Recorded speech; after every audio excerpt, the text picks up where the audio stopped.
আমাদের আজকের যে বিষয় সেটি হলো narrative research design. Qualitative research ডিজাইনের অন্যান্য বেশ কিছু ডিজাইন আমরা ইতিমধ্যেই আলোচনায় করেছি। আজকের আমরা আলোচনার যে কেন্দ্রস্থলে যে বিষয়টিকে নিয়ে আসবো সেটি হলো ন্যারেটিভ রিসার্চ ডিজাইন। এখন ব্যাপার হলো যে এথনোগ্রাফিক রিসার্চ ডিজাইনে আমরা যেটা দেখেছি সেখানে যেমন based on cultural studies, cultural description, কোনো একটা পার্টিকুলার পপুলেশনকে ভিত্তি করে, কোনো একটা পার্টিকুলার জনগোষ্ঠীকে ভিত্তি করে তাদের যে সংস্কৃতি, তাদের যে ভাবনা, তাদের যে ওয়ে অফ লাইফ, সেই বিষয়গুলোকে নিয়ে আমরা যখন কোনো একটা কোয়ালিটেটিভ রিসার্চে যাই তখন সেটা এথনোগ্রাফিক রিসার্চ ডিজাইন। সেই একই রকমভাবে কেস স্টাডির ক্ষেত্রে আমরা দেখেছি যে কেস স্টাডি যখন হয় তখন অনেক ঘটনা থাকে যেগুলির সাথে বিভিন্ন রকম পার্টিসিপেন্টদের সরাসরি এক্সপিরিয়েন্স যুক্ত থাকে।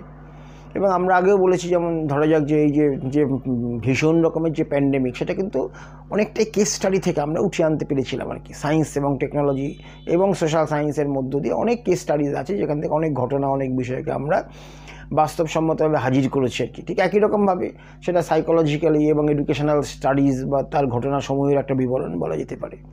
কোনো একটা পার্টিকুলার বিষয় নিয়ে তার যে ভাবনাগুলো, সেই কেসের ভাবনাগুলোকে নিয়ে কেস স্টাডিজ, সেটা আর কি।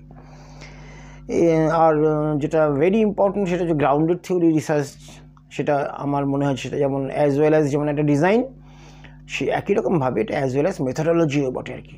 এবং আমরা কিন্তু কার্যত কোনো রিসার্চই করতে পারছি না without grounded theory research as a methodology. অর্থাৎ সেখানে আমরা কোডিং করছি, সেখানে আমরা সেই কোডিংগুলোকে আমরা আস্তে আস্তে রিডিউস করছি, ক্যাটেগরাইজ করছি, ক্যাটেগরাইজিং করার পর আমরা সেগুলোকে ক্রমশ জেনারেলাইজ করছি টু মেক এ থিওরি, এবং শেষ পর্যন্ত সেখান থেকে একটা সিদ্ধান্তে আমরা আসছি। এবং সবথেকে বড় কথা, ন্যারেটিভ রিসার্চ ডিজাইনের ক্ষেত্রেও আমরা কিন্তু সেই ধরনের, যখন আমরা মেথোডোলজিতে ঢুকবো, সেই ন্যারেটিভস থেকে, সেই ন্যারেশন থেকে বা সেই স্টোরিজ থেকে আমরা যখন আস্তে আস্তে বিভিন্ন স্টেপিংগুলো যাব, সেখানেও কিন্তু এই কোডিং থেকে আরম্ভ করে ক্যাটাগরাইজিং, এই সাহায্য কিন্তু আমরা নেব কিন্তু। অর্থাৎ সেখানে কিন্তু মেথোডোলজিক্যালি কোয়ালিটেটিভ রিসার্চ ডিজাইন কিন্তু অনেকটা কিন্তু সমান, কিন্তু হচ্ছেটা কি যে কনটেক্সট একদমই আলাদা আর কি। কালেকশন অফ যেটা কোয়ালিটেটিভ ডেটা সেটা সম্পূর্ণই আলাদা সেটা আর কি। তাহলে আমরা ন্যারেটিভ রিসার্চ ডিজাইন ক্ষেত্রে কি আমরা what do you mean by narrative research design, খুব সংক্ষেপে আমরা বলবো যেটা nothing but story telling mechanism. অর্থাৎ যেখানে আমরা বিভিন্ন স্টোরিজগুলোকে আমরা সংগ্রহ করব এবং সেগুলো কখনো ডাইরেক্ট ইন্টারভিউর মধ্য দিয়ে, কখনো পার্টিসিপেন্টস তাদের যে অভিজ্ঞতা তার মধ্য দিয়ে, কখনো বিভিন্ন রকমের তার যে ডকুমেন্টস আছে যাকে নিয়ে আমরা এই ন্যারেটিভস করতে চাইছি তার সরাসরি সংগ্রহ থেকে, ডকুমেন্টস থেকে বিভিন্ন রকমভাবে সংগ্রহ করে তারপরে সেগুলোকে একটা গ্রন্থনার মধ্য দিয়ে শেষ পর্যন্ত চূড়ান্ত সিদ্ধান্তে উপনীত হওয়া। এবং এটি যখন আমরা বলি তখন কিন্তু বলাটা বেশ সহজই আর কি, কিন্তু কীভাবে করবো, কিন্তু কার্যত একটা ভেরি ভেরি ডিফিকাল্ট প্রসিডিওর, যেখানে আমরা ন্যারেটিভ রিসার্চ ডিজাইনকে আমরা এইভাবে করতে পারি। সুতরাং আমরা বলবো যে এই ধরনের যে ন্যারেটিভ রিসার্চ ডিজাইন, এটা স্পেশালি কি হচ্ছে, কখনো কোনো একটা ব্যক্তিকে কেন্দ্র করে গড়ে উঠছে, কখনো কোনো একটা বিশেষ মানে স্টোরিজকে কেন্দ্র করে গড়ে উঠছে, যেখানে ইন্ডিভিজুয়াল এক্সপিরিয়েন্সটাই সব থেকে শেষ কথা আর কি। যেমন ফর এক্সাম্পল আমরা যদি বলি ন্যারেটিভ রিসার্চের ক্ষেত্রে আর কি, যে যেমন আমরা দেখেছি যে রামকৃষ্ণ দেবের যে এমনি কিন্তু সেই ধরনের কোনো ওর জীবন সংক্রান্ত ডাইরেক্ট কোনো অভিজ্ঞতা কিন্তু আমাদের জানা নেই কিন্তু সেটা আর কি। কারণ যেটা হয় তখন তো এরকম সোশ্যাল মিডিয়া বা এই ধরনের পরিবেশ পরিস্থিতি ছিল না। এমনকি রামকৃষ্ণদেবের একটি ছবি পাওয়া খুব কঠিন, কিন্তু সরাসরি রামকৃষ্ণদেবের একটি ছবি পাওয়াটা বেশ কঠিন কিন্তু, কারণ পরিস্থিতি ঠিক সেরকমই ছিল আর কি। কিন্তু সেটা আমরা দেখবো যে শ্রী মকথিত যে রামকৃষ্ণ কথামৃত, এখানে সেই রামকৃষ্ণদেবের যে নিজের যে মুখ থেকে বর্ণিত যে সমস্ত বক্তব্য, ঘটনা, কথোপকথন, সেগুলোই শ্রী বা মহেন্দ্রনাথ গুপ্ত তিনি কিন্তু এই বিষয়বস্তুগুলোকে তিনি কিন্তু আমরা দেখব যে তিনি কিন্তু এই যে তার যে বিভিন্ন রকম ন্যারেটিভস যেগুলো ছিল বা বিভিন্ন রকম স্টোরিজ যেগুলো ছিল, কিন্তু সেগুলোকে কম্বাইন করে একটি মানে বই তিনি অবলম্বন করলেন। এবং কার্যত রামকৃষ্ণদেবের প্রামাণ্য কোনো বিষয় যদি থাকে সেটা কিন্তু রামকৃষ্ণ কথামৃত সেটা আর কি। এটা আমরা বলবো, যেটা কিন্তু আমরা বলবো যে দেখা যাবে যে ন্যারেটিভ যে কত গুরুত্বপূর্ণ হতে পারে তার একটা ভীষণ রকমের দৃষ্টান্ত কিন্তু এটা। অথবা আমরা দেখব যে যে বিবেকানন্দের সম্পর্কে একটি বই আছে শরৎচন্দ্র চক্রবর্তীর, যেখানে বইটির নাম হচ্ছে স্বামী শিষ্য সংবাদ। ঠিক আছে, স্বামী শিষ্য সংবাদেও ঠিক একই রকমভাবে স্বামী বিবেকানন্দ যে সমস্ত বিষয়বস্তুগুলো শিষ্যদের কাছে তিনি গল্প করতেন, বলতেন, তার রোজকার অভিজ্ঞতা, রোজকার জীবনের বিশেষ বিশেষ ঘটনাগুলো, সেটা নিয়ে হয়ে গেল স্বামী শিষ্য সংবাদ। এবং আমার মনে হয় এটিও স্বামী বিবেকানন্দ সংক্রান্ত একটি খুবই গুরুত্বপূর্ণ প্রামাণ্য গ্রন্থ, যেটা কিন্তু এই collection of narratives, collection of stories, যেগুলো থেকে কিন্তু আমরা কোনো একটি ব্যক্তি সম্পর্কে, কোনো একটি বিষয় সম্পর্কে আমরা কিন্তু এই স্টোরি টেলিং মেকানিজমের মধ্য দিয়ে একটা চূড়ান্ত সত্যে আমরা পৌঁছতে পারি। তো সেই হিসেবে ন্যারেটিভস রিসার্চ যেটা আর কি, সেটা কিন্তু খুবই গুরুত্বপূর্ণ রিসার্চ সেদিক থেকে আরম্ভ করে। এবং আমরা দেখব যে এই যে স্টোরি টেলিং মেকানিজম, এটা আমরা যখন বই লিখি তখন আমরা ব্যবহার করি, আমরা যখন কোনো একটা বিষয়বস্তু ব্যাখ্যা করি তখন আমরা ব্যবহার করি। ইভেন আমরা দেখব যে স্বামী বিবেকানন্দ যখন শিকাগো ধর্ম মহাসভায় যখন প্রথম যে ভাষণ দিচ্ছেন আর কি, তখনই কিন্তু তার প্রথম ভাষণটাও কিন্তু ছিল এরকম একটা স্টোরি টেলিং মেকানিজম। এবং উনি একটা গল্প বলছেন যে একটা কুয়োর ব্যাঙ ছিল এবং একটা সমুদ্রের ব্যাঙ ছিল, এবং সেই সমুদ্রের ব্যাঙ কোনো এক সময় মানে তার পথ ভুল করে বা কোনো ক্রমে আর কি সেখানে এসে হাজির, কুয়োর ব্যাঙের ওখানে এসে হাজির, এবং তারা কিন্তু কনভারসেশন করছে, কথোপকথন তাদের মধ্যে চলছে। এই মানে চলাকালীন একটা সময় কুয়োর ব্যাঙের মনে হয়েছে যে সমুদ্র থেকে যখন এসছে ব্যাঙ, তখন এই সমুদ্রটা কত বড়, তো জিজ্ঞাসা করছে তোমার সমুদ্র কত বড়। তা সমুদ্রের ব্যাঙ বলছে না অনেকটাই বড়, যেটা ব্যাখ্যা করা কঠিন। বলছে তখন কুয়োর ব্যাঙটা লাফ দিয়ে বলছে যে এত বড়, তো বলছে না এত বড় না, ওর থেকে অনেক বড়। আবার আরেকটা লাফ দিল সেকেন্ড টাইম, সে বলছে এর থেকে বড়, বলছে না এর থেকেও বড়। কত বড় ভাষায় প্রকাশ করা যাবে না। দেন আরেকবার লাফ, তখন বলছে না এটা সমুদ্র তার থেকেও অনেক বড় আর কি। তখন কুয়োর ব্যাঙ বলছে ইউ আর এ লায়ার, তুমি হচ্ছে মিথ্যেবাদী, কারণ এর থেকে বড় আমার কাছে আমার জীবনটা হচ্ছে এর থেকে বড় কিছু হয়ই না আমার কাছে জীবনটা আর কি। তাই প্রত্যেকটা মানুষের ক্ষেত্রে স্বামীজি বলছেন যে প্রত্যেকটা মানুষেরই তাই নিজের মতো করে একটা সার্কেল করে আমরা বসে আছি আর কি, মনে করছি এটাই পৃথিবীর শ্রেষ্ঠ। এবং তারপর সবার শেষে বলছেন যে কূপমণ্ডুক হবে না, কূপমণ্ডুক কথাটা ভালো না, নিজের চোখ কান নাক এবং আমার যুক্তিতর্ক সব কিছু ওপেন রাখাটাই উচিত আর কি। সুতরাং এই একটা স্টোরি টেলিং মেকানিজমের মধ্য দিয়ে কিন্তু আমরা দেখবো যে কি অসম্ভব একটা জায়গায় এই বক্তৃতাটা উনি পৌঁছে দিলেন on the basis of story telling mechanism. সুতরাং স্টোরি টেলিং মেকানিজমটা কিন্তু গবেষণার ক্ষেত্রে কিন্তু একই রকম।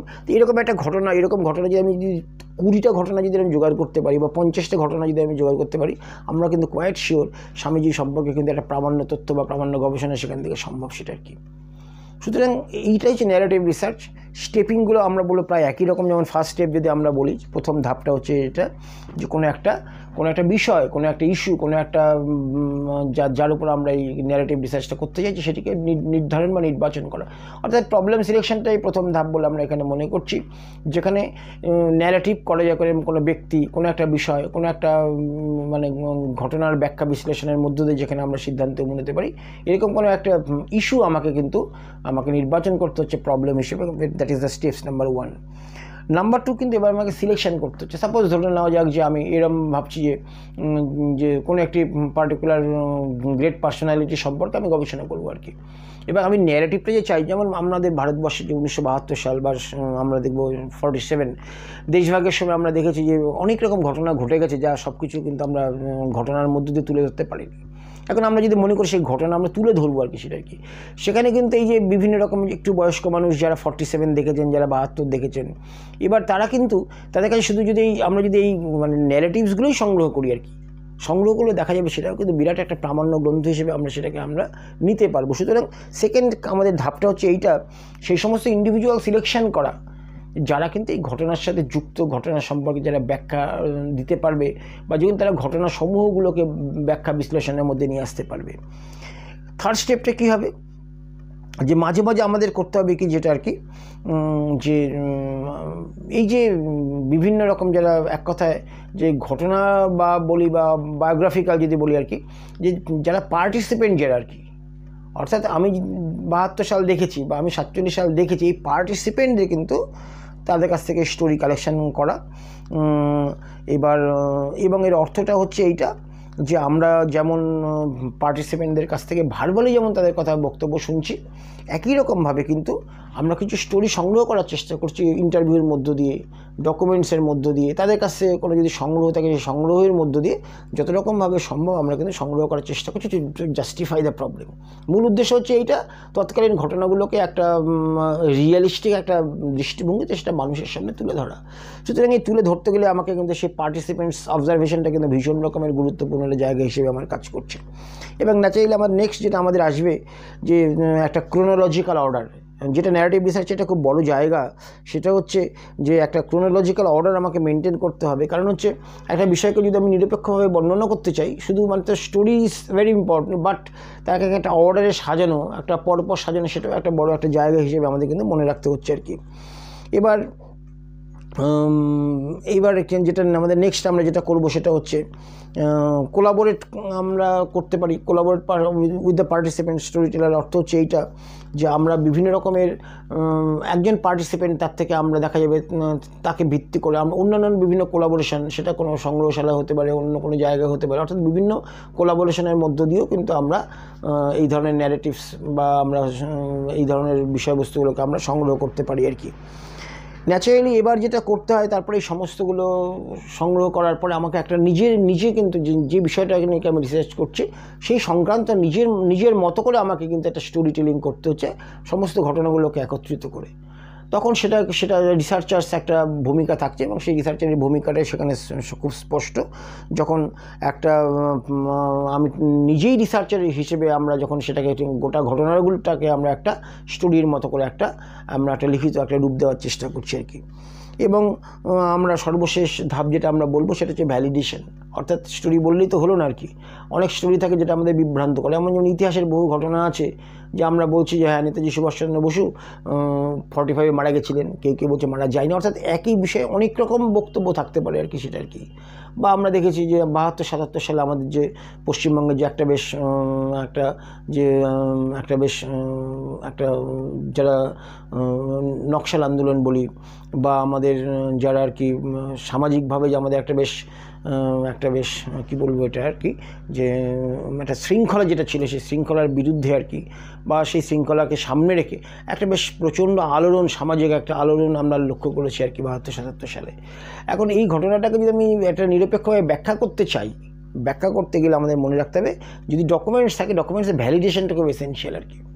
যে আমি একটা ডকুমেন্টস নিয়ে ব্যাখ্যা করছি, এটা রাইট, কিন্তু হাউ মাচ দ্যাট ডকুমেন্টস, এটা মানে that is how much it could be validated, সেটাও কিন্তু খুব গুরুত্বপূর্ণ আমাদের কাছে।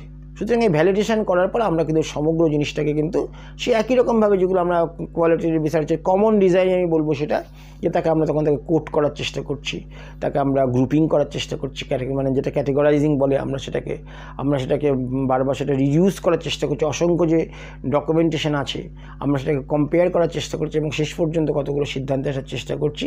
সেটা থিওরিটিক্যাল একটা জেনারেশন করতেও পারে, অথবা কোনো শেষ পর্যন্ত আমাকে ফাইন্ডিংসে গিয়ে আমাকে গবেষণার একটা চূড়ান্ত পর্যায়ে আমাকে পৌঁছাতে সাহায্য করতে পারে। So that is how we can explain narrative research design. এবং আবারও বলছি, এই ন্যারেটিভ রিসার্চ ডিজাইন এইগুলো কিন্তু আমরা যখন বলছি মনে হচ্ছে যে এই ডিজাইনটা বেশ সহজ। হ্যাঁ, ডিজাইন সহজ ঠিকই আছে, কিন্তু এখানে কিন্তু যিনি রিসার্চার তারা কিন্তু ভীষণ রকমের কোয়ালিটি ডিম্যান্ড করছে আর কি, যে তিনি কীভাবে একটা বিষয়কে নিরপেক্ষভাবে এবং একদম গবেষণার মতো একটা দৃষ্টিভঙ্গি থেকে তিনি কীভাবে এগুলো সংগ্রহ করবেন এবং সেই সংগ্রহগুলোকে তিনি সেগুলোকে জাস্টিফাই করবেন, তারপর সেটাকে একটা ক্রোনোলজিক্যাল অর্ডারে সাজাবেন, তারপর সেই সমস্ত স্টোরিগুলোকে মধ্য দিয়ে একটা তিনি চূড়ান্ত সিদ্ধান্তে উপনীত হবেন। সুতরাং এটাই ন্যারেটিভ রিসার্চ। আজকে এই পর্যন্তই। Thank you.